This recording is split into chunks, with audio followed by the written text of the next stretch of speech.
Salve, pessoal do Mayhem! Estamos começando mais um Boteco dos Illuminati. E hoje nós vamos falar de experiências com as mortes, aonde as pessoas chegam no limiar e veem o outro lado. Será ciência? Ou será religião? Ou será qualquer coisa? Vamos desvendar isso. E hoje no Boteco nós temos aqui, seguindo aqui a minha tela, o irmão gêmeo bonzinho do Mayhem, Ralph. Alô, pessoal, vamos aqui aprender um pouco mais sobre o que acontece no processo de morte, porque a morte é um processo que dura até uns bons minutos. Robson, direto do Japão. Ohayou gozaimasu, se você está aqui comigo. Konbanwa, se você está no Brasil agora. E konnichiwa, se você estiver vendo isso à tarde, em outro horário, no YouTube. Bom, eu não entendo nada desse assunto. Eu ainda tenho um viés muito religioso a respeito e vou querer saber bastante pelo viés mais científico da questão. Paulo Jacobina. Fala, pessoal, tudo bem? Animado para a gente debater um pouco não de como é o processo de morrer, mas é como lembrar de que quase morreu. Bárbara. Oi, gente, 93. Eu estou no time do Robson. Sou fascinada pelo tema, pelo um viés mais espiritualista. Fui parar nas egrégoras quase todas muito conectadas a isso. Então, hoje, ver um ponto de vista diferente vai ser muito interessante. Ralph, você quer fazer a apresentação do nosso convidado, Alexandre Pereira? Pode ser, porque o Alexandre, na verdade, é meu amigo do basquete, aqui de Campo Grande, Mato Grosso do Sul. Depois ele se mudou, hoje ele mora em Foz do Iguaçu, né? Se não me engano.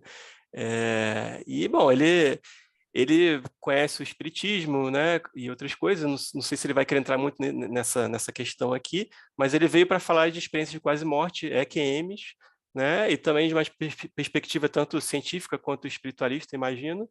E basicamente é isso, né? Mas aproveitando que eu estou apresentando ele, eu vou fazer aquela mesma pergunta que o Marcelo faz para todo mundo, que é o seguinte: Alexandre, como é que você saiu da igreja lá onde você estava comendo sua hoste e tal, e chegou no momento que você está pesquisando esse tipo de coisa? As pessoas que passaram por experiências limites e conseguem se lembrar de alguma coisa, e ainda mais um estudo científico sobre isso. O que aconteceu de lá até aqui na sua vida?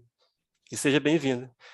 Obrigado, boa noite a todos. Bom, é uma longa caminhada até o momento atual, mas assim, de uma forma resumida, eu sempre me interessei por todo tipo de assunto transcendente. Seja fenômeno, seja qualquer coisa que aparecer na televisão, ou um documentário, qualquer coisa eu estava vendo. Sempre me interessou assuntos assim. Então, resumidamente, quando eu tinha 14 anos, junto com a minha família, a gente descobriu na época um centro espírita de Ramatiz, lá kardecista, e começamos a frequentar. E eu me predispus então queria ser médium, queria ver, né? Eu via aquelas pessoas fazendo aquele trabalho de energização, aquelas questões da desobsessão.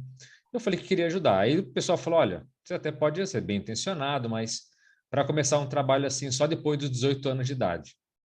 Eu falei: poxa, mas não dá, sabe? Eles sentiram o que eu queria.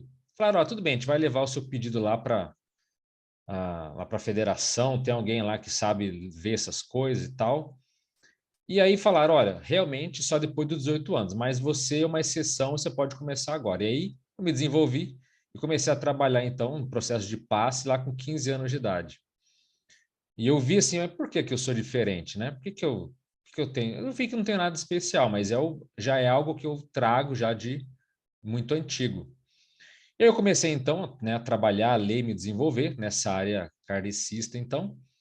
Mas aí eu conheci uma especialidade chamada de conscienciologia, que é o estudo da consciência, né? Logia, estudo, consciência, né?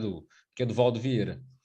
E quando eu descobri, eu me senti verdadeiramente um peixe dentro d'água, e ali me expandiu muito mais áreas que naquela situação. Eu fiquei muitos anos trabalhando como espírita, mas aí eu já não cabia mais, eu queria ganhar outros ares, porque eu me sentia melhor numa outra linha. Sou muito grato a todos os anos que eu passei ali fazendo desobsessão, energização e assim por diante.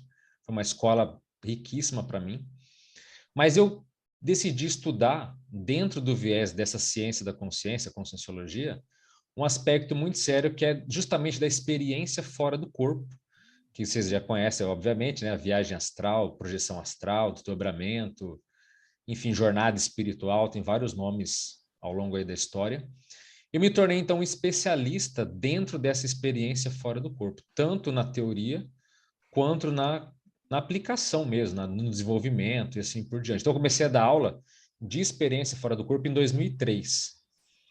E aí, de lá para cá, eu venho estudando, e dentro dessa gama de possibilidades que existe dentro da experiência fora do corpo, ou da viagem astral, uma área que me chamou sempre muito a atenção é justamente essa experiência de quase morte. Por quê?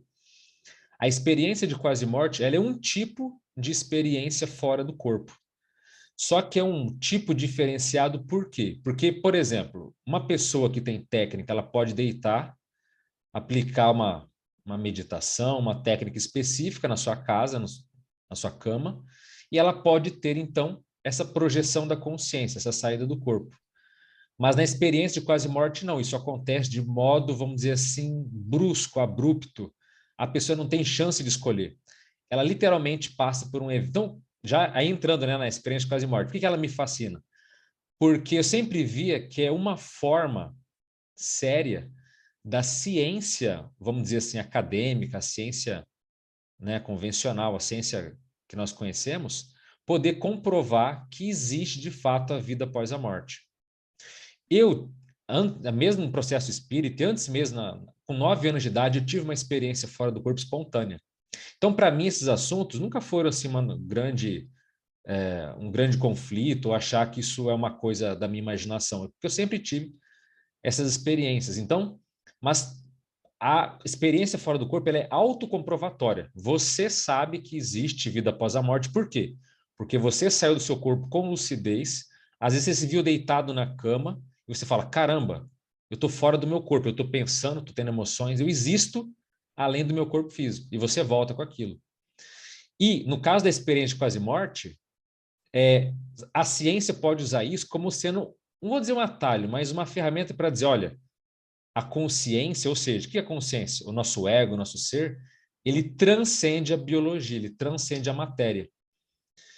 Então, a ciência pode comprovar de várias formas, mas a experiência de quase morte, eu vou comentar aqui por que ela é tão séria do ponto de vista científico e por que ela pode criar essa lacuna que para nós ela falta bastante, né? Diga lá, Paulo. Fazer um comentário aqui dentro dessa colocação que você fez, né, para pontuar um pouco melhor para o nosso público e depois finalizar para saber da sua opinião em si. Né? A experiência de quase morte, por mais que ela seja também uma experiência de ausência do corpo, ela não é igual à projeção astral, no ponto de vista prático, como o Alexandre muito bem comentou, porque um você faz, né, o outro você passa por uma experiência no qual você quase morre porque você volta. E a gente tem uma série de artigos que tratam da questão da memória da pessoa nesse experimento.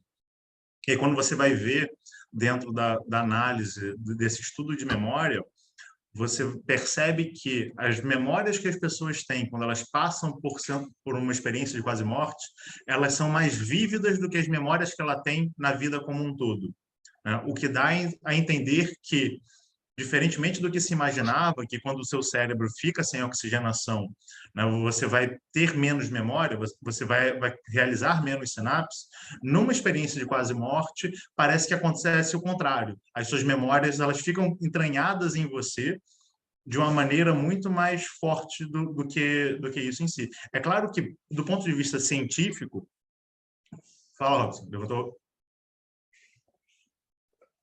Você fala sobre essa experiência ficar mais entranhada em ti. Isso não é o que daria, então, o que nosso amigo comentou sobre a questão da experiência ser tão vívida e trazer tanta certeza da experiência da existência do mundo espiritual? Eu gostaria só de fazer Exatamente. uma introdução para entender primeiro, porque tem gente que não entende muito de química, como você mesmo comentou aqui, né, nessa área você não entende muito. Só para conceituar, para ficar um pouco mais claro para todo mundo. Então, veja, A experiência de quase morte, ela é um evento fronteiriço onde a pessoa passa algum processo que ela, de fato, fica entre a vida e a morte. Em alguns casos, a morte clínica é decretada, mas nem todos. Mas nesse evento, pode ser um choque, um afogamento, uma queda, uma parada cardíaca, algum evento desse, muito forte, muito sério. Nesse instante, vão acontecer vários episódios que, em geral, dão um panorama da experiência de quase morte clássica, tá? Mas ela pode acontecer em diversas situações e não precisa passar por tudo. Mas, por exemplo, qual o primeiro ponto da experiência de quase morte, quando ela está nesse processo grave? Ela se sente fora do seu corpo. Em alguns casos, a pessoa vê a equipe médica trabalhando lá embaixo, ela identifica que aquele é o corpo dela, muitas vezes com uma certa ausência emocional, ela não se fica apavorada, desesperada, preocupada se vai morrer ou não, mas ela se vê fora do corpo. Ela pode olhar tanto o que está acontecendo ali, como ela pode simplesmente se ver em uma outra situação, em uma outra dimensão, muitas vezes mais sutil, até negativa, em relação ao que ela vivenciava. Então, primeiro ponto, experiência, ela está fora do corpo. Um outro ponto que é muito comum nessa experiência de quase morte, o EQM, é o famoso túnel de luz.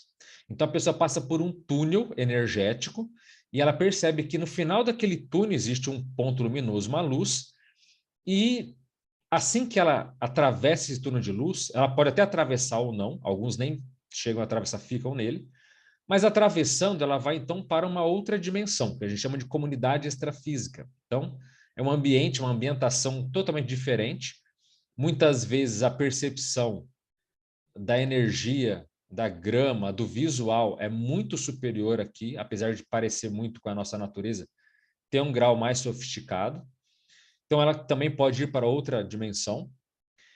Outro ponto, a pessoa pode muitas vezes encontrar um ser chamado de ser de luz na EQM, que existem vários nomes, né? Na Conscienciologia amparador, alguns podem chamar de mentor, de guia, de benfeitor astral, enfim. Então, esse amparador, esse ser de luz que ela encontra, pode ser até um parente falecido, muitas vezes é um parente, que vem passar uma mensagem, que vem dar um sorriso, que vem dar um abraço. Esse encontro também pode ou não acontecer nas experiências de quase morte. Outro ponto também que é clássico, é o ponto do que o Paulo colocou, tem um fenômeno muito específico chamado de visão panorâmica, que tem vários nomes, como revisão de vida, flash mnemônico, flash de memória, onde a pessoa revive a própria vida dela do nascimento até aquele instante. Mas não é uma reviver assim do ponto de vista de memória nostálgica, não é isso. É como se ela visse um filme e muitas vezes o tempo ele é muito complexo porque ela vê várias cenas às vezes ao mesmo tempo, mas ela lembra de minúcias, de pensamentos, de coisas que ela nem lembrava e que ela pode comprovar depois da infância, por exemplo, e ela tem a vida dela passada limpo. E essa revisão da vida, a própria pessoa é o seu juiz. Então ela vê com nítida transparência se ela é uma pessoa feliz, se ela é uma pessoa triste, se ela é uma pessoa, sabe, se a vida dela está dando certo, se ela está sendo fracassada. Ela consegue ver, e isso é uma análise muito profunda, e muitas vezes pode durar segundos, mas aqueles segundos, o tempo flui diferente, ela vê tudo aquilo. Mas também nem sempre acontece revisão de vida nas EQMs, tá? Mas no modo clássico acontece também. Tem um outro evento também muito comum, é a questão da fronteira. Então, nessa experiência de quase morte, a pessoa muitas vezes tem um local que ela sabe que se ela passar, ela vai morrer. Então, pode ser, e geralmente é um processo simbólico. Pode ser uma ponte, uma porta, muitas vezes é algo que ela sente que se ela passar. Teve um caso que eu li lá no meu canal, que é uma cadeira. A pessoa sabia que se ela sentasse na cadeira, ela ia morrer. Não significa que existe um local de morte fora do corpo, não é isso. Mas todo esse enredo criado para essa pessoa mostra para ela se posicionar, se ela quer voltar ou não. E aí entra um ponto muito sério. Certas experiências de quase morte é dada a opção para a pessoa. Meu amigo, minha amiga, você quer voltar para a sua vida ou você quer ficar por aqui? Obviamente, a experiência se chama de quase morte porque a pessoa decidiu voltar, certo? Mas nem todos os casos a pessoa tem escolha. Tem muitos, a maioria dos casos a pessoa está num estado que ela quer ficar lá, só que de repente dizem, olha, seu tempo na Terra não acabou, você precisa voltar.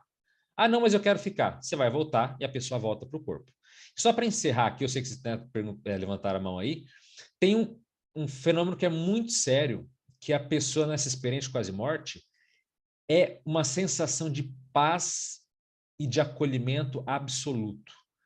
O chamado amor incondicional, ou mega fraternidade. A pessoa se sente totalmente acolhida, ela não se sente desesperada. Às vezes a pessoa fala, nossa, eu nem sabia que existia um nível de pacificação, de harmonia, sabe? Uma ausência de conflito íntimo, uma ausência de conflito emocional.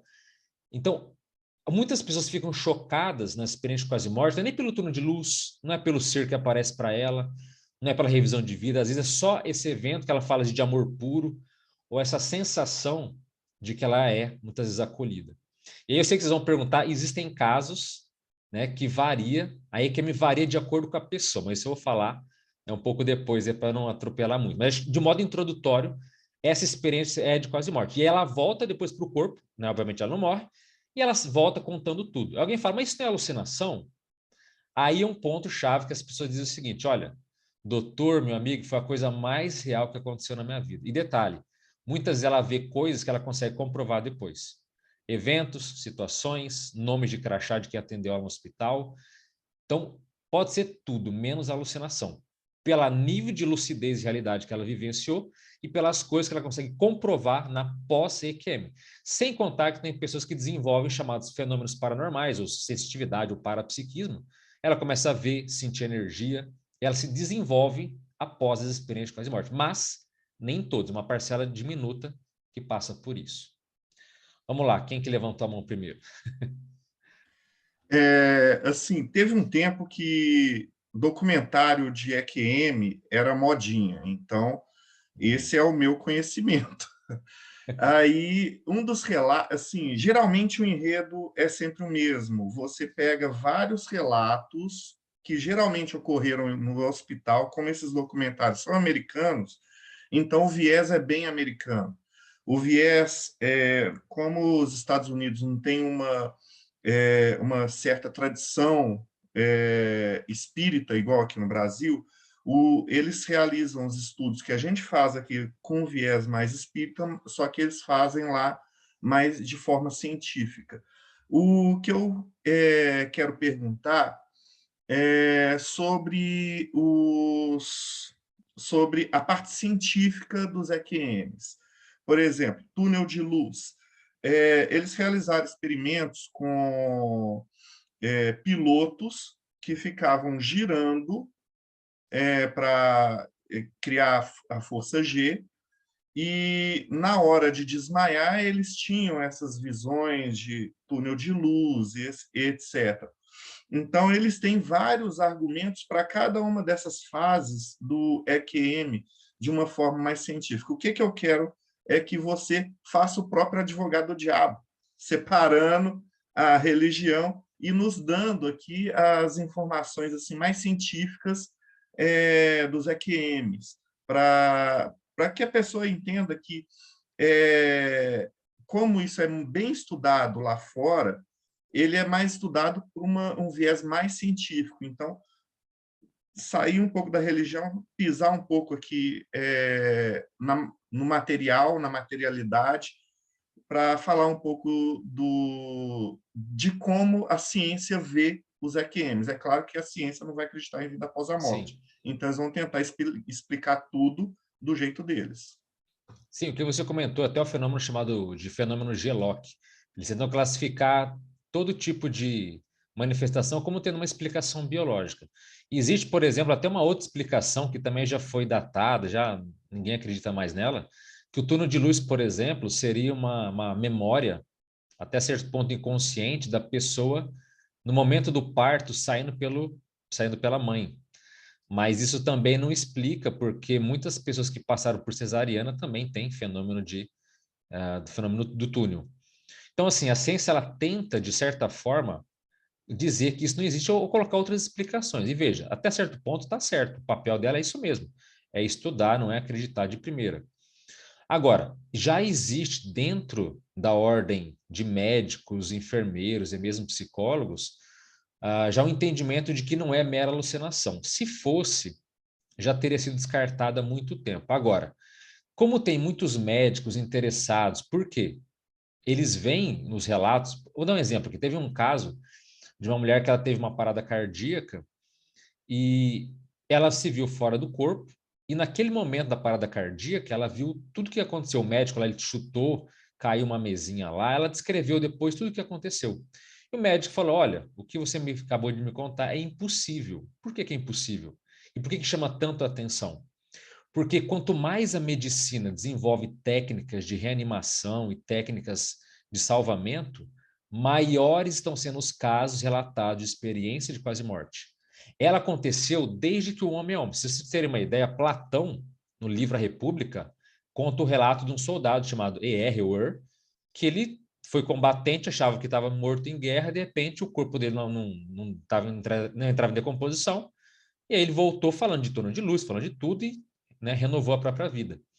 Então, assim, é um fenômeno muito antigo, mas como a medicina está ampliando essas técnicas, então eles conseguem perceber, por exemplo, que certos episódios como esse que eu citei da mulher que teve a parada cardíaca, quando há um monitoramento do ponto de vista cerebral, e o cérebro está naquela linha, né, sem atividade nenhuma, zero, é importante frisar isso. Quando o cérebro está em atividade zero, é zero.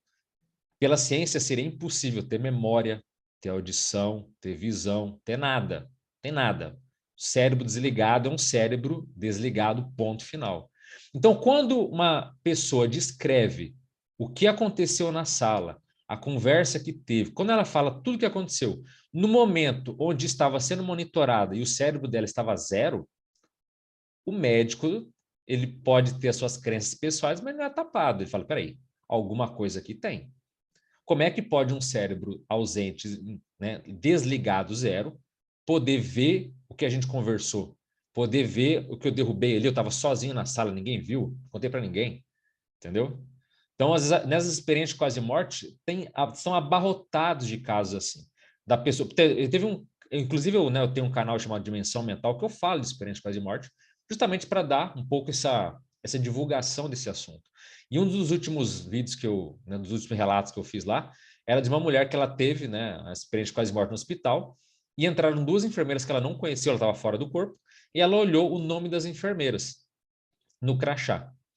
E aí depois ela conversou com as enfermeiras que realmente atenderam ela durante uma cirurgia, no processo cirúrgico, que ela quase morreu, teve uma parada e tal. E ela falou, eu vi o nome tal e tal que entrou lá na sala durante a minha experiência fora do corpo. Elas foram lá conferir na lista do pessoal e viram que realmente elas entraram. Então, assim, dentro da função, dentro do hospital, está ficando muito claro que existe algo aí. Por isso que, por exemplo, já tiveram médicos muito inteligentes que fizeram o seguinte, inclusive alguns americanos, eles colocaram assim, ó, beleza, vocês saem do corpo, então vamos fazer um desafio, entre aspas. Eles colocaram o quê? Em cima de hospitais, em cima das camas do hospital, colocaram desenhos muito próximos ao teto.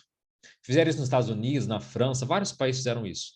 Por quê? Se a pessoa diz que ela sai do corpo, então qual é o desenho que está em cima, que você só pode ver esse desenho do teto? Ou alguém pegar uma escada e ver. Então, a pessoa poderia aqui descrever o que está desenhado, o que tem naquele papel ali. Veja, é um experimento simples, mas que o intuito é comprovar que essa experiência fora do corpo é, de fato, uma realidade, não mera ficção, né? Então, a ciência está, mas ela não comprovou ainda. Ela está atrás, ela está correndo, mas ela sabe que alguma coisa tem. Não é algo simplesmente aleatório, não é mera fantasia nem delírio febril de quem passa por um processo assim, né? Diga Esses lá, Rafa. documentários americanos, eles têm essa chamada porque pegam casos de gente em hospital que comprovadamente tiveram a morte, né, vamos dizer assim, a parada cerebral, etc., e viram coisas que não deveriam ter visto.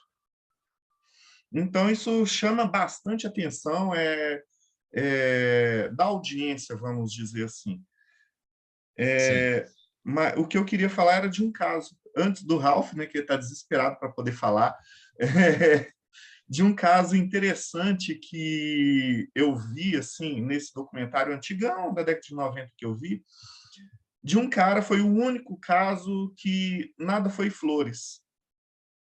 ele tinha um histórico violento com a família, e quando ele teve o falecimento, ele viu a esposa chorando, e aí, de repente, ele viu um monte de gente aparecendo, correndo para cima dele, que começou a bater nele, ele ficou desesperado, saiu correndo, voltou, e aí ele teve a mudança, o clique, que geralmente acontece quando a pessoa tem o EQM, que muda a forma como ele passa a viver. Ele era de um jeito, depois ele passou a ser de outro. Sim. Ralph.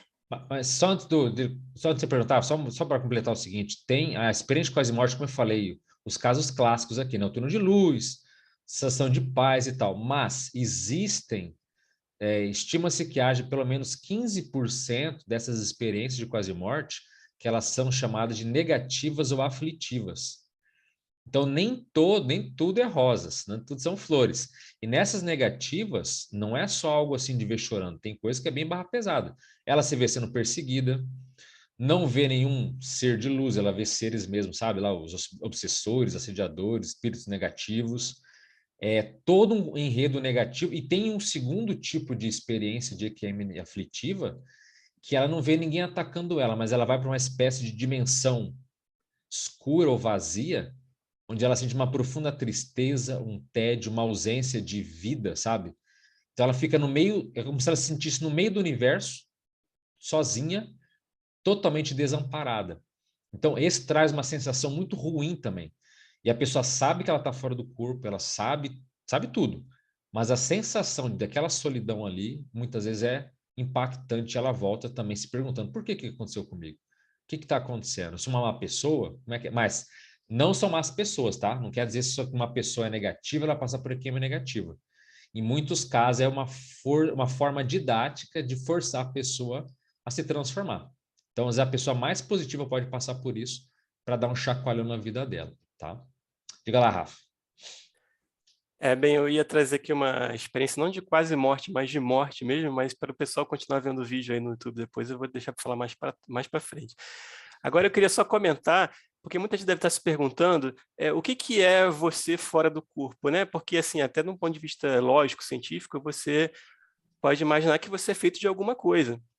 E ao contrário do que muitos céticos imaginam, até que muitos espíritas não muito céticos imaginam, existe uma pergunta no próprio Livro dos Espíritos, onde Kardec pergunta a eles assim, é certo dizer que os espíritos são imateriais? E a resposta dos espíritos, antes do comentário do Kardec, é essa aqui que eu vou ler. Como podemos definir uma coisa quando não dispomos dos termos de comparação e usamos uma linguagem insuficiente? Um cego de nascença pode definir a luz? Imaterial não é o termo apropriado, incorpóreo seria mais exato. Pois deves compreender que, sendo uma criação, o espírito deve ser alguma coisa. É uma matéria quintessenciada para a qual não dispondes de analogias, e tão eterizada que não pode ser percebida pelos vossos sentidos.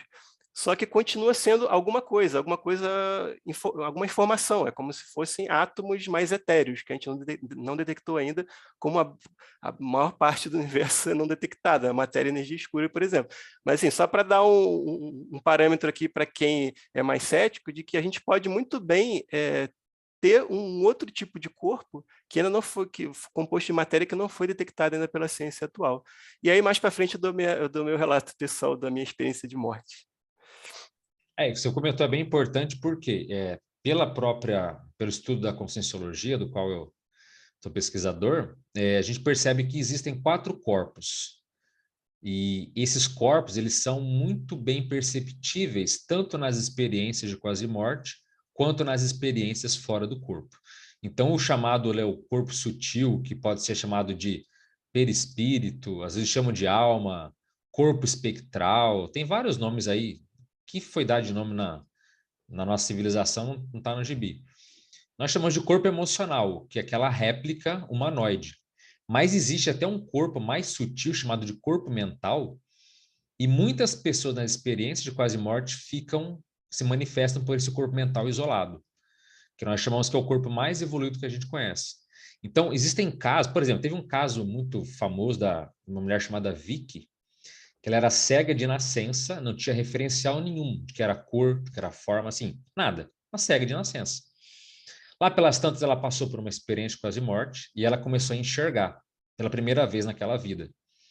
E ela olhou para o próprio cabelo, viu o cabelo encaracolado e viu o anel de casamento, que era muito específico. Ela falou, peraí, aquele corpo, aquela sou eu, aquele é o meu corpo. E aí ela teve uma experiência fora do corpo de alto nível, foi para outras dimensões, encontrou seres que já tinham falecido, e ela, até certo ponto, ela perdeu essa capa humanoide, esse corpo, esse psicossoma, esse corpo emocional, esse perispírito, e se manifestou por esse corpo mental isolado. Foi para uma dimensão super evoluída, que não tem tempo, nem forma, nem espaço, que se percebe nas experiências fora do corpo e também nas requiemes. Ela passou por isso, viu, o chamado mundo das ideias, o mundo da perfeição, como alguns chamam, e voltou com a informação. E ela, quando ela conta, ela começa até se emociona, porque uma pessoa que não tinha referencial do que é a luz, do que é o verde, do que é o azul, de repente se vê fora do corpo, fazendo, vendo, sabe, interagindo, estando em uma dimensão muito mais avançada, mas para isso, aí já a filosofia já fica um pouco vencida, só tendo a própria experiência. Então, se eu falar que existe um corpo que você pode, que não tem forma humana definida, é uma massa de energia, é o seu eu pensante, sabe? É uma inteligência. Isso é muito filosófico, mas se a pessoa não passa pela experiência, é uma hipótese, uma possibilidade. Agora, como eu falei, esses fenômenos são autopersuasivos. Quem passa por eles, a pessoa tem a autocomprovação, ela sabe que existe porque ela vivenciou aquilo. E nesse ponto, a experiência com as mortes traz um problema terrível. Por quê? Ela muitas vezes vai dizer o contrário do que a pessoa acredita. Então, às vezes ela está numa religião que ela diz o seguinte, olha, experiência fora do corpo não existe, viagem astral, isso é besteira. Aí, de repente, ela passa por isso, e aí? Ou, por exemplo, tem muitos casos, também um outro ponto que eu acabei não citando na definição, mas em muitos casos a experiência de quase morte reflete ou ela traz memória de vida passada. A pessoa se vê numa outra civilização, num outro corpo, numa outra condição, sendo ela fala, caramba, eu vivi aquilo. Então, ela tem acesso de memória de vida passada. E às vezes ela está numa linha que fala, ó, essa vida aqui é única, você vai morrer, acabou, vai morrer, vai esperar o julgamento. Então, essa experiência, ela traz esse ponto delicado de dizer o seguinte, olha, existem coisas que eu acredito, ou coisas que me disseram que é verdade, e existe aquilo que eu passei. Então, isso cria muitos dilemas para a pessoa que vivenciou aquilo. Por quê? Como é que ela vai lidar com essa informação? Ela vai fingir que não existe? Ela vai ter que ir contrária à família, vai ter que, sabe, se posicionar. Então, são dilemas que a experiência traz em relação àquilo que a pessoa acredita como crença. Manda lá. Falando em crença e nessas experiências quase morte, eu estou tentando lembrar o nome do filme. É um caso assim, o chamado filme baseado em história real. Aconteceu nos Estados Unidos, uma experiência quase morte de uma criança. O pai era pastor e Assim, o céu lá, tem até na Netflix, esse mesmo. sim, E o sim. menino vê Jesus Cristo, e aí, quando ele vai descrever Isso. Jesus Cristo, uma menina russa tinha visto e pintado. E aí, é até famoso esses dois casos de quase morte. Vai lá, Sim. Bárbara. Pode comentar, Alexandre. Não, eu só frisar, até comentei antes que a experiência com as mortes ela varia de pessoa para pessoa. Aí está um ponto muito interessante. Mesmo que a pessoa não acredite em certas coisas, essa experiência de quase morte, ela serve, em muitos casos, como se fosse um chacoalhão. Por que um chacoalhão? Porque quem passa por ela em geral, não é porque, vamos te dar um abraço, dar um oi, tá tudo certo, não. Em geral, é um chacoalhão por quê? Porque a vida dela tá saindo dos trilhos e ela precisa meio que retomar. Então, é um chacoalhão existencial, é dizer assim, meu amigo, minha amiga, volta pro prumo porque sua vida tá fracassando, tá indo pro buraco. Esse é um ponto. E segundo, mesmo que seja esse viés, né, de chacoalhão, há um processo ali, muitas vezes, não vou dizer teatral, mas há um enredo criado para que a pessoa se sinta bem de acordo com a vida que ela tem. Então, olha que coisa interessante. As pessoas cristãos, adivinha quem que geralmente eles podem ver nas experiências de quase morte? Figuras que eles dizem que é Jesus e que parece com Jesus. Você não vê cristão vendo Buda, mas você vê budistas vendo Buda. você vê hinduístas vendo Krishna. Então, essas figuras religiosas, elas aparecem muitas vezes para as pessoas, ou as pessoas também, às vezes, forçam a barra para dizer que é aquela pessoa. Então, por exemplo, tem muita experiência de quase morte que a pessoa vê um ser luminoso, ela não vê o rosto, mas ela fala, não, eu vi Jesus, porque era um ser de luz, só pode ser ele. Então, é o que a pessoa entende, tá tudo certo, é a ótica como ela enxerga as coisas. Então, por exemplo, tem pessoas que só adoram filosofia, ela tem experiência de quase morte, que tem todo um processo grego de colunas, livros, sabe? Então, a experiência, tem cientistas que é a mesma coisa, tem fórmulas matemáticas que aparecem no turno de luz. Eu já vi relatos de, por exemplo, religiosos que no turno de luz aparecem também frases bíblicas. Entende? Há um enredo para que a pessoa se sinta acolhida e mais, vamos dizer assim, tranquila dentro desse processo. No entanto, a experiência de quase morte, nesses casos, ela não é definidora da realidade. Por quê? Se todo mundo fora do corpo visse Buda, a gente poderia dizer, gente, Buda é o caminho, é aquilo que a gente tem que seguir, porque todo mundo na experiência de quase morte vê Buda, interage com Buda, Buda é o cara.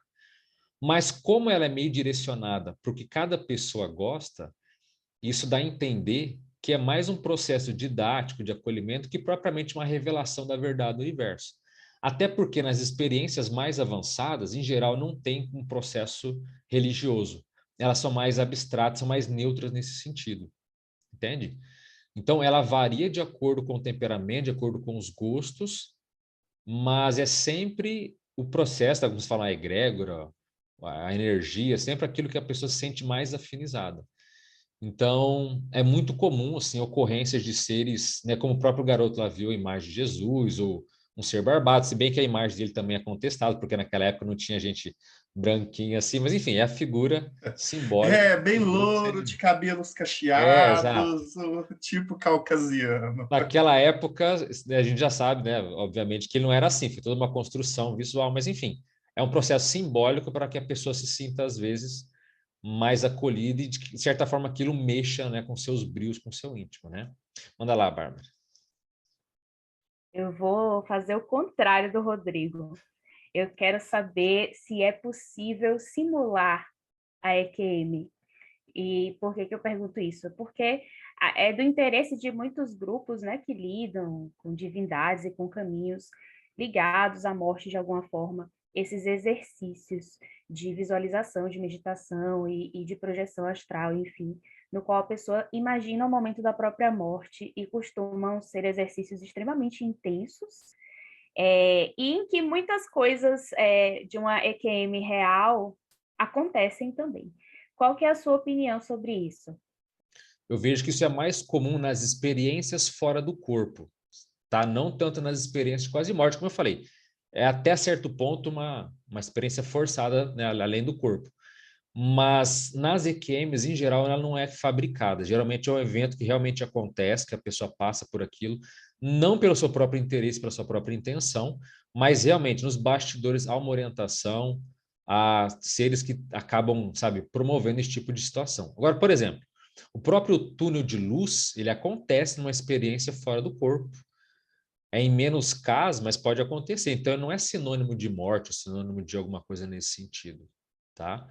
E eu já vi muito, inclusive aconteceu comigo algumas vezes, processo de falar, ó, você morreu. Eu morri? Morreu. E a primeira vez que aconteceu comigo, me levaram, estava fora do corpo lúcido, me levaram para... Eu visitei meu colégio, onde eu vivia, sabe? Eu fiz todo um tour de despedida, me apresentaram, ó, você vai ficar agora aqui, conheci um lugar, conheci as pessoas. Eu estava realmente, sabe? Morri, né? E aí, de repente, eu volto, quando eu acordo, eu falo, caramba, eu não morri. Toquei daquele, sabe, aquela respiração profunda, falei, tô vivo. Isso aconteceu mais umas 2 ou 3 vezes. Então, assim, esses processos didáticos para mostrar para a pessoa, ó, não precisa ter morte, se prepara, se desapegue, sabe? É todo também um processo de esclarecimento, de até certo ponto de ensinar. Então, assim como já aconteceu comigo, já vi várias outras pessoas que passaram por isso em experiências mesmo fora do corpo. Às vezes, isso, por exemplo, foi espontâneo comigo. Eu não quis passar por isso, eu não premeditei isso, mas aconteceu. Mas nas EQMs, eu nunca vi alguém falar que passou por uma falsa morte. Porque quando acontece, como ela está atrelado a algum processo, um acidente físico, isso geralmente acaba ocasionando, sabe, esse tipo de situação, onde é aproveitada aquela condição para trazer informações e esclarecer a pessoa. Mas esse tipo vamos dizer assim, de criar uma falsa morte, e olha que eu já li muitos relatos, mas eu nunca vi nada nesse sentido. Manda lá, Paulo. Bem, vamos lá. A gente comentou aqui, você principalmente comentou agora, ao responder a Bárbara, da questão do desapego dentro desse trabalho da EQM. É claro que, como você já deixou bem claro para a gente, a EQM só sabe quem passou. Quem não passou, você não tem como emular uma situação dessa. Mas, uma vez que a gente tem comprovações, né, a gente tem uma série de relatos, a gente tem uma série de pesquisas, que não necessariamente a pesquisa científica vai falar que existe vida após a morte, mas ela apresenta um panorama do que acontece e a gente, fora da ciência, estabelece que existe vida após a morte por uma série de coisas. E que muitas dessas pessoas que passam por situação de EQM, elas acabam transformando a própria vida, no sentido de que elas abandonam um determinado emprego, vão fazer outra coisa, elas se tornam mais humanitárias no sentido amplo da vida, ou fazem uma autoanálise sobre a vida. O que você diria para a gente não precisar passar por uma experiência de quase morte, mas alcançar essa compreensão que se tem quando você passa por essa experiência? Legal, ótima pergunta. Eu vejo assim, aí eu pego o meu viés que eu estudei a vida toda, que eu sugiro que as pessoas tenham experiências fora do corpo autoinduzidas, provocadas pela própria vontade. Porque, veja, na época mesmo que eu era espírita, eu conheci muitos espíritas que tinham pavor de morrer, mas um pavor, uma fobia. Eu conheço muito espírita que tem medo de espírito. E tem medo de espírito, exatamente. Não é nem pavor de morrer, é ter medo de espírito. Sim. Então, veja, aí eu parto de uma análise pessoal, que a crença, ela não é suficiente. Então, ela não nos capacita a entender as coisas de fato como elas são. Então, como é que você vai admitir que existe... Não, eu acredito que existe vida após a morte, mas é uma crença ainda. No fundo fica, mas e se não estiverem errado? E se alguém que escreveu um livro maior falando que não existe, está certo? Sabe? E se o James Rand lá falou que, né, ninguém ganha $1 milhão e não existe? Então, para que a pessoa tenha de fato essa tranquilidade, é tendo a experiência. Como é que se perde o medo da morte? É tendo experiências fora do corpo. Por quê? É o evento mais próximo da morte, é ela. Mas não tem risco nenhum. Você consegue sair do seu corpo, fazer o que você quiser. Você pode sair do planeta, você pode... Tem próprias EQMs assim, você pode ir para uma outra galáxia, não é exagero, tá? Outra galáxia, a milhares de anos-luz, e voltar com informação. Então, não existe risco de morte, não existe problemas, você pode ter essa experiência e voltar. E quando você... E para mim foi transformador, por exemplo, o momento que eu vi, pela primeira vez, que eu me vi deitado na cama. E esse movimento de você, essa situação de você se ver deitado na cama, é um fenômeno chamado de autobilocação. Então, parece uma coisa simples, mas não é, porque quando você se vê deitado na cama, você pensa, peraí, quem que pensa? Sou eu ou meu cérebro? Porque o meu cérebro está deitado ali na minha frente. E aí, nesse momento, cai a ficha para valer na experiência de que a consciência transcende, a consciência é superior. Mas não porque me disseram, é porque eu vi o meu cérebro de longe. E eu lembro que eu fiquei me admirando, caramba, olha o meu corpo ali. Como é que é isso? Entendeu? Então, eu provei para mim mesmo que aquilo existe. Eu estava lá, eu vi. Isso foi só uma vez, depois eu tive várias outras experiências. E venho tendo todas essas décadas que eu estudo esse assunto. Então, quando você tem isso repetidamente, o chamado medo da morte, que tem o nome de tanatofobia, quer dizer, tânato é a morte, fobia, o medo, o pavor, ela vai para o espaço. Por isso que quem tem experiência de quase morte, ela é uma pessoa mais segura, mais centrada. Por quê? Porque ela sabe que ela não vai morrer. Ela sabe que ela não vai deixar de existir.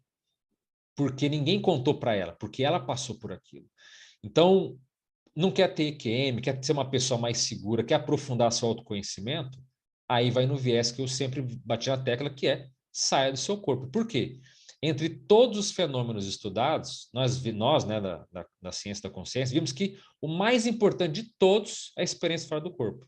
Mais do que clarividência, mais do que ectoplasmia, mais do que qualquer fenômeno que você quiser, porque quando você sai do corpo, tem muita comprovação por trás, tem muita coisa que mexe na sua existência. Da mesma forma que ninguém volta igual de uma experiência de quase morte, quem sai do corpo também não tem. Por exemplo, eu nunca tive uma experiência de quase morte. Eu vejo porque eu estou tentando também, fazendo força para minha vida não cair para o fracasso. E outra coisa, estou tendo experiência fora do corpo. Então não faria muito sentido eu ter uma experiência dessa. Por quê? Porque na minha vida já supriu isso, entende? Então, é um caminho que não é simples, leva tempo, mas os ganhos são magníficos. Então, é o que eu, né, recomendo. Então, Alexandre, eu queria aproveitar então para comentar. O Rodrigo falou que ele viu aqueles documentários americanos e tal, às vezes são meio sensacionalistas, mas para você comentar sobre literatura sobre o assunto. Aqui eu tenho só, que eu tinha te mostrado, o que acontece quando morremos, do Dr. Samparnia. Não sei se ainda tem pela Larousse, mas talvez em sebos você encontre. Você tem indicações assim de livros como esse, mais científicos assim? Olha, eu até podia separar, acabei não separando aqui. Eu tenho só alguns perto de mim, mas tá por acaso, assim, não separei todos. Mas tem esse aqui que eu recomendo, que é Uma Prova do Céu. Tá, minha tela está ao contrário aqui, né? Mas esse é o livro do Dr. Eben Alexander III. Ele até, eu acho que o Fantástico, e várias mídias aqui do Brasil mostraram. Porque, veja, o Dr. Eben Alexander, ele é um neurocirurgião de nível de renome internacional top, e ele passou por uma experiência de quase morte. E nessa experiência que ele teve, sofreu um ataque seríssimo de bactéria no cérebro, e ele, por ser um especialista de renome no cérebro, quando ele voltou, ele disse, olha, gente, o que eu tive foi tudo, menos algo cerebral, isso aqui transcende o cérebro. Então, é diferente, não que nós vamos menosprezar uma pessoa, mas, por exemplo, se alguém passar por McKem, falar, eu tive McKem, tá, mas e daí?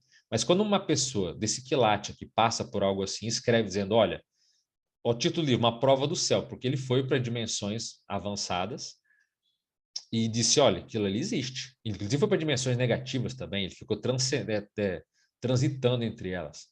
Mas é alguém de renome. Só fazer um parênteses. Diga.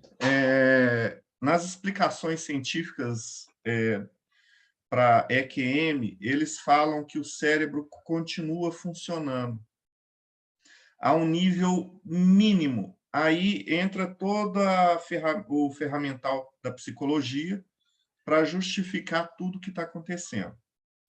E o que ele está falando é que uma pessoa que tem esse conhecimento passou por uma experiência e viu que não é, que a ciência não chegou nem perto de explicar o fenômeno. Isso, porque a ciência lida com a parte física, ela lida com o cérebro, mas quando é um evento extracerebral, ela já fica totalmente perdida. Deixa eu só comentar uma coisa também que é importante para saber exatamente como essas pesquisas são feitas. Você já tinha citado de botar imagem perto do teto. Por exemplo, mesmo que o cérebro estivesse funcionando de alguma forma, como é que ele ia estar vendo essa imagem lá no teto se o corpo está embaixo? E também tem muitas experiências que as pessoas presenciam, por exemplo, um acidente no entorno do hospital, na esquina, fora do hospital. Ela está lá no terceiro andar, quarto andar, sei lá, ela viu esse acidente. E ela estava deitada com atividade cerebral, tudo bem, não é zero, mas praticamente zero, e ela viu, ela descreveu. Então, esse tipo de explicação não dá conta de tudo que acontece, de tudo que é relatado, entendeu? Não dá para dizer que é só uma alucinação, simplesmente porque as pessoas muitas vezes descrevem coisas que estavam acontecendo no mundo físico mesmo, no entorno delas. Né? Não, exatamente. Teve até um médico que foi inclusive, que cunhou o termo quase morte, que é o Dr. Raymond Moody, Dr. Raymond Moody Jr. Ele começou a pesquisar e ele que deu luz, assim, através de um livro, né, chamado Vida Após a Vida, onde ele relatou casos de pessoas que voltavam contando todas essas informações. Ele levou muito a sério isso. E inclusive tem um documentário, já que você gosta de documentário, tem um documentário também da década de 80, começo da década de 90, por aí, que ele relata um dos pacientes que ele teve lá durante a experiência de quase morte, ele saiu flutuando pelo teto.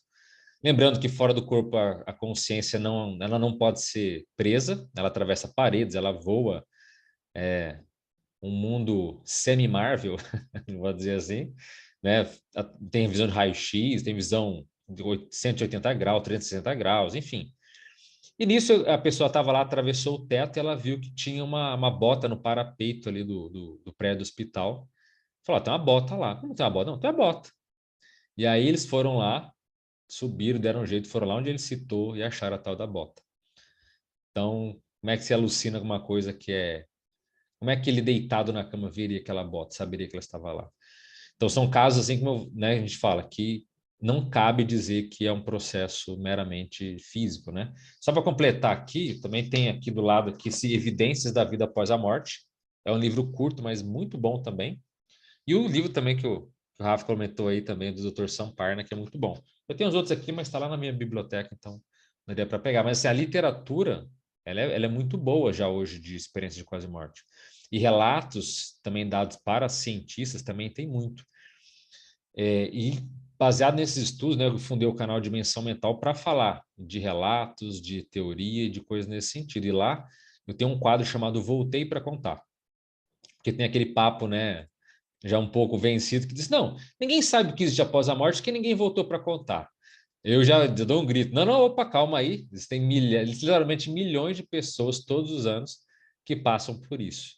Então, tem relatos também que eu leio de pessoas que não quiseram se identificar. Tem canais muito bons também, tem um canal, por exemplo, chamado O Que Somos Nós, afinal, O Que Somos Nós, onde as próprias pessoas contam, nesse canal do YouTube, as experiências que elas tiveram. Ó, eu vi isso, passei por aquilo, sabe? Mas no meu canal eu prefiro dar voz àquelas pessoas que não quiseram aparecer. E tem cada relato assim inacreditável, assim, impressionante do que ela viu, do que ela comprovou depois, sabe?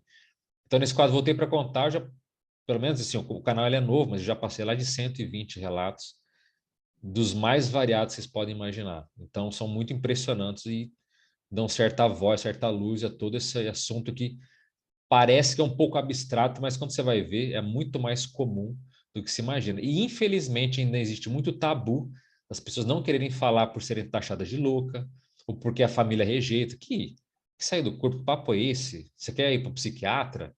Você quer tomar tarja preta? Então, muita gente, às vezes, acaba se calando, né, do que teve, do que vivenciou, do que percebeu, em função de um tabu, de um medo de ser julgado, ou do que meus amigos religiosos vão pensar, ou o que minha namorada não sabe. Então, tem muitos medos que a pessoa acaba escolhendo se calar. E se for negativo, então, é que é negativo é que a pessoa, por isso se estima que sejam tão poucas, mas pode ser um número muito maior, ninguém não se tem ideia sobre isso, né? Então, agora, tem um ponto que eu acho que é muito sério também, que quando a gente fala de experiência de quase morte, não dá para deixar de dizer o seguinte, é que existe um processo onde a pessoa tem uma renovação do modo como ela pensa, como ela sente e como ela se lida com as pessoas. Então, por exemplo, ela pode inclusive causar, entre aspas, certos problemas existenciais. Então, até alguém citou aí que, né, muda de trabalho, e muitas vezes aquele relacionamento não funciona mais, ela volta e de repente ela quer outros ares, o parceiro ou a parceira, sabe? Não, vamos, a vida é só cachaça e não sei o quê. E a pessoa fala, não, eu quero outra coisa, né? Então, ela pode criar problemas no relacionamento, na profissão. Mas por quê? Porque a pessoa, ela expandiu a visão dela, ela teve uma outra ótica de vida. Ela está pensando diferente, sentindo diferente. Muitas começam a se tornar mais chamadas empáticas, então, ela começa a literalmente se colocar mais no lugar do outro, ela começa a sentir mais as dores do outro, se torna uma pessoa mais, às vezes, fraternal ou assistencial. E isso, querendo ou não, não é muito o viés da nossa sociedade. Então, a pessoa ela pode acabar, às vezes, entrando no chamado contrafluxo. Então, esse é um termo para dizer que, sabe, está todo mundo indo para um lado e a pessoa está indo para o outro. Que nem vocês aqui, tá todo mundo às vezes estão falando de espiritualidade, de evolução, disso, daquilo, mas a manada só quer saber de outras coisas, né? Não que a gente não possa também se divertir no cinema, ter uma vida comum, mas as pessoas só querem o lazer, elas só querem o processo imediato. Elas não querem, às vezes, bancar ou estudar aquilo que vai reformular a própria vida, ou que vai trazer mais responsabilidade. Então, a pessoa começa, de repente, ela vira uma pessoa, não vou dizer persona não grata, mas ela fica ela entra no contrafluxo, ela começa a ir contra a manada da sociedade para ter outros valores, outros pontos de vista, sabe? Que ela quer mudar. E às vezes as pessoas falam, caramba, o que essa pessoa tomou? O que ela mudou tanto, às vezes, tão rapidamente? Porque essa experiência ela é transformadora e pode trazer pontos muito positivos, mas também, eventualmente, pode trazer certas complicações aí na vida, no dia a dia dela, né? Manda lá, Rafa. Já deu uma hora aqui, eu acho que eu vou... Tá boa hora para mim comentar minha experiência de morte, né? Na verdade, isso está descrito no meu blog também. Eu não vou lembrar aqui o título do post, mas você acaba achando lá se você pesquisar por memórias de vidas passadas. Porque, na verdade, é uma experiência de morte porque eu morri mesmo, né? Eu fiz regressão a vidas passadas há mais de 20 anos. E dessas regressões, o que eu lembro até hoje vividamente é justamente as duas experiências de morte que eu tive.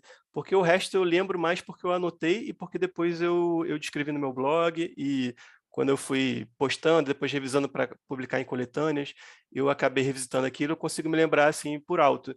Mas as duas cenas de morte eu lembro vividamente até hoje, que aí bate muito com isso que vocês falaram, né, de que fica alguma coisa mais forte ali na memória. Primeiro porque é uma experiência muito impactante mesmo.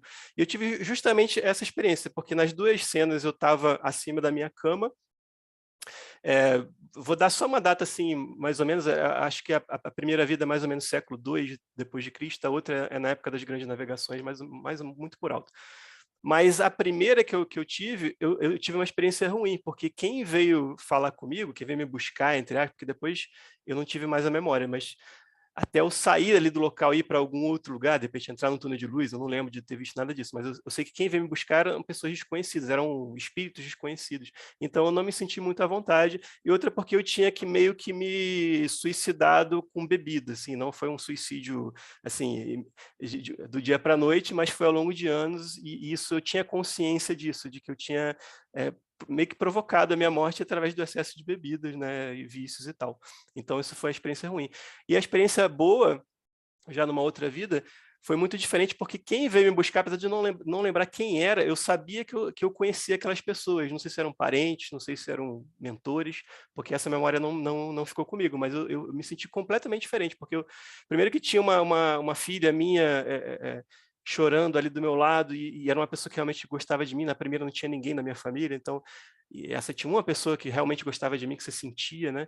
E isso até hoje eu lembro, assim. Então, fora outras coisas também que eu acho que acontece não somente na viagem astral, como às vezes em sonhos vívidos e lúcidos e tal, que você vê sem olhar os olhos, você ouve sem usar os ouvidos, você, de repente, anda ou flutua sem usar as pernas, os braços, porque na verdade isso tudo não faz mais muito sentido. Essa coisa que você falou de visão de 180 graus e tudo mais, é porque você você está vendo, mas não é exatamente com o olho, né? Então são coisas que você não consegue descrever logicamente para uma pessoa que está num corpo. E aí isso de repente quando você volta você fica até meio confuso. Mas se você parar para prestar atenção até num sonho mesmo, às vezes quando você está num sonho que você está flutuando por cima, uma visão aérea, você não é um helicóptero, você não é uma pessoa voando, você é alguma coisa que está observando do alto.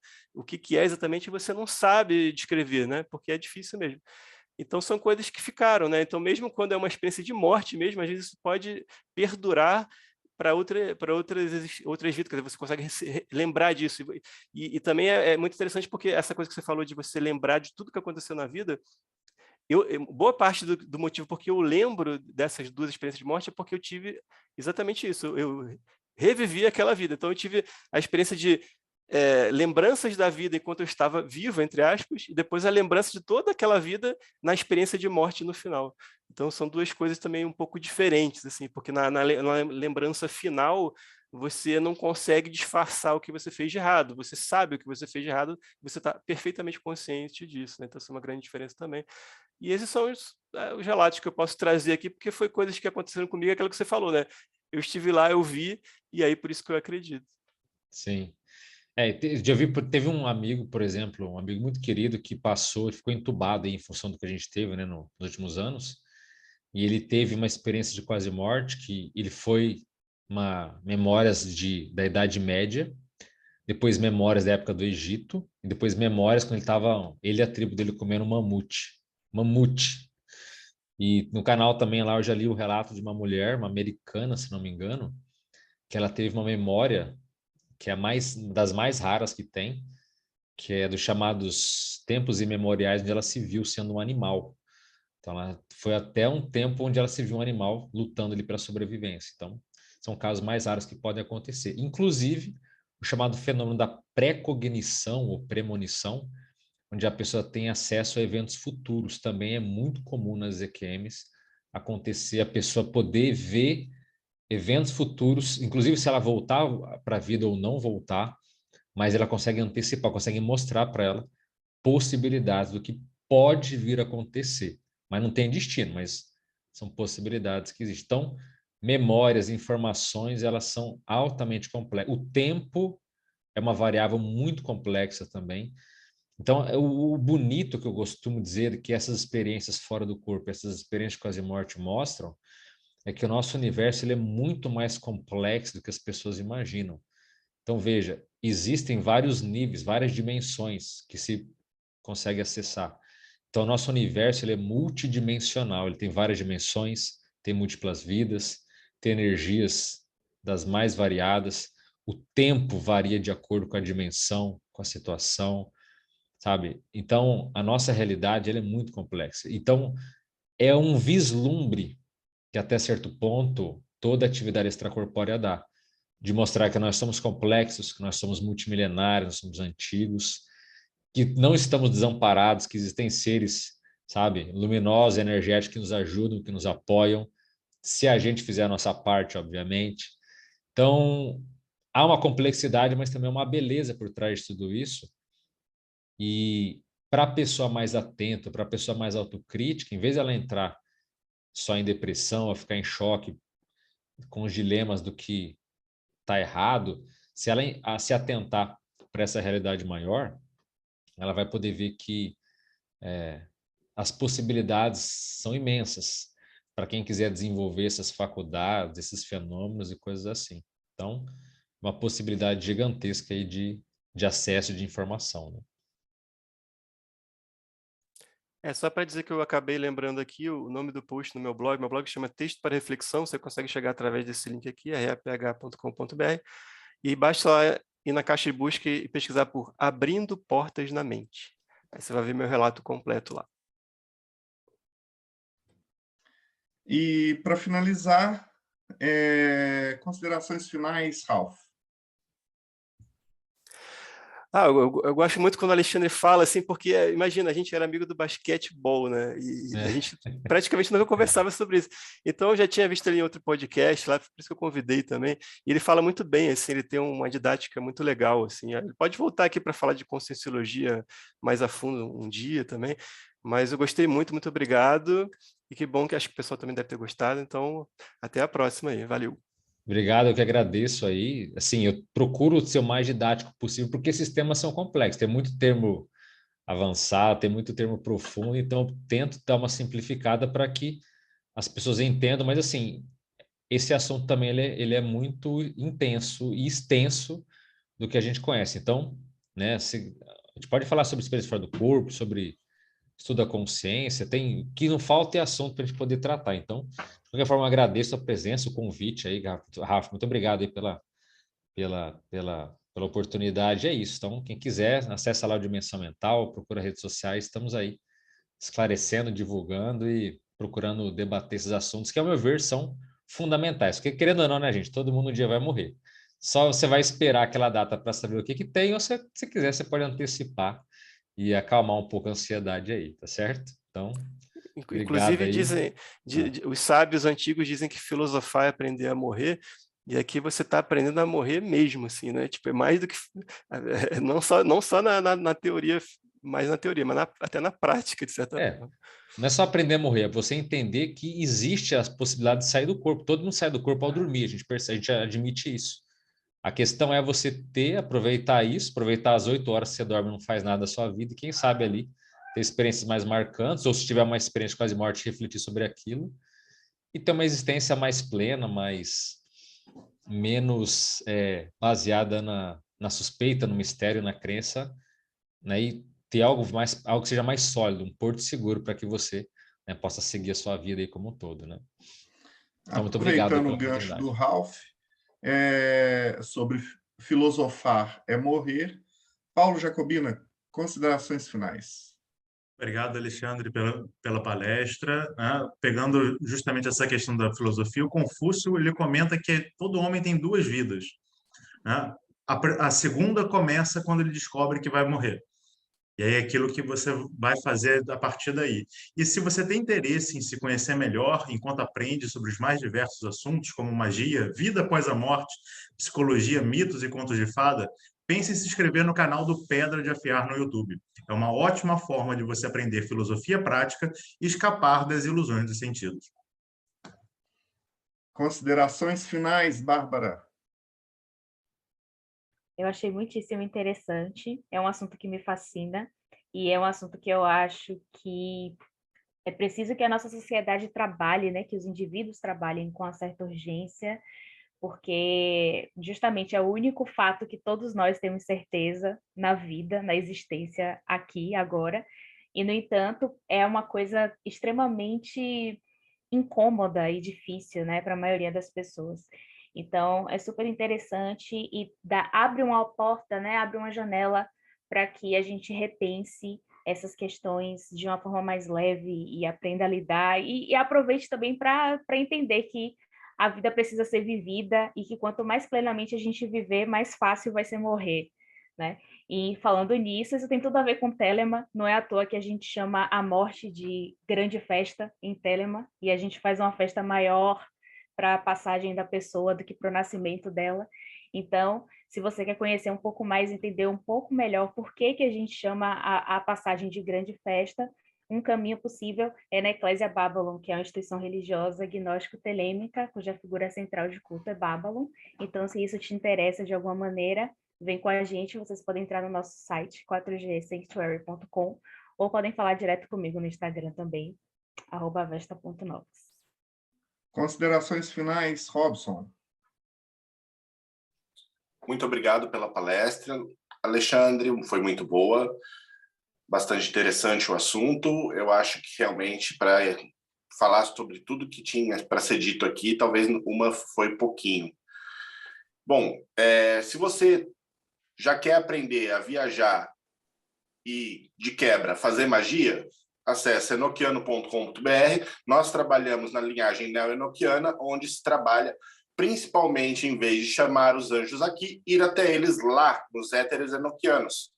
Então, quem quiser conhecer, acesse enoquiano.com.br. E, para quem quiser conhecer um lado um pouco mais sombrio, acessa mortesubita.net e digita lá: da volta do espírito à vida corporal. Vai ter um artigo interessante para quem viu essa palestra, pode estar conhecendo um pouco mais, né? Ele é um artigo sobre espiritismo que também está ali no Morte Súbita. Alexandre, apesar de você já ter feito considerações finais, vou Pois pedir é. para fazer de novo. Pois é, achei que já era minha vez, desculpe. Não, só agradecer a presença aí, muito obrigado. E é isso, né? Eu sempre, por me interessar, até a gente conversando aqui antes, lendo o livro, né, o que acontece quando morremos, do Sam Parnia, e eu tive muitos insights, muita energia mesmo dos seres falando, ó, faz um canal aí, esse livro aí, faz um canal, expõe. E aí eu comecei, né, de forma ali, sem muita pretensão fazer e, enfim, um canal tá muito bom, tem muita gente participando.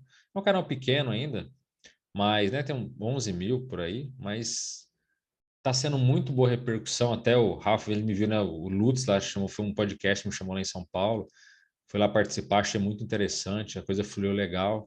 Então, assim, estou procurando, a minha tarefa dentro do canal Dimensão Mental é divulgar esses assuntos para quem é interessado, para quem já teve algum fenômeno assim, e quer saber mais, ou quer compartilhar. Então, está uma comunidade assim, bem interessante de pessoas afinizadas com a experiência de quase morte. Não porque a gente tem uma paixão mórbida pelo morrer, não é isso.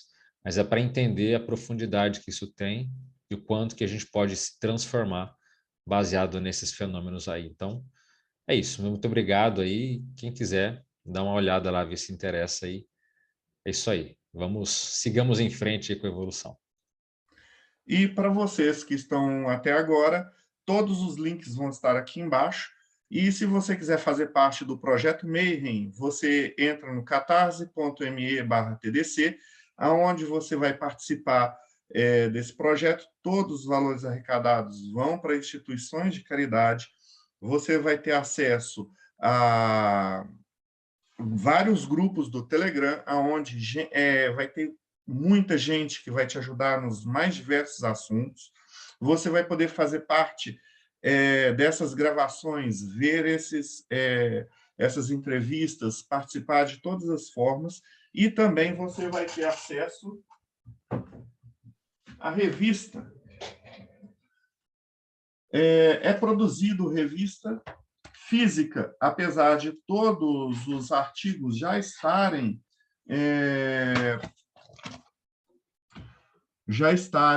nos blogs, nos sites. Esse aqui, por acaso, foi escrito pelo Tiago Tamsauskas, do Morte Súbita. E você vai poder desfrutar de uma forma mais, assim, vamos dizer, antiga, de prazer, de ver o papel, de ler, de sentar, de relaxar, de filosofar. Então, muito obrigado para todos que ficaram até aqui. Não se esqueçam de dar o joinha, de compartilhar para poder usar o algoritmo do YouTube a seu favor. E até mais. Até mais.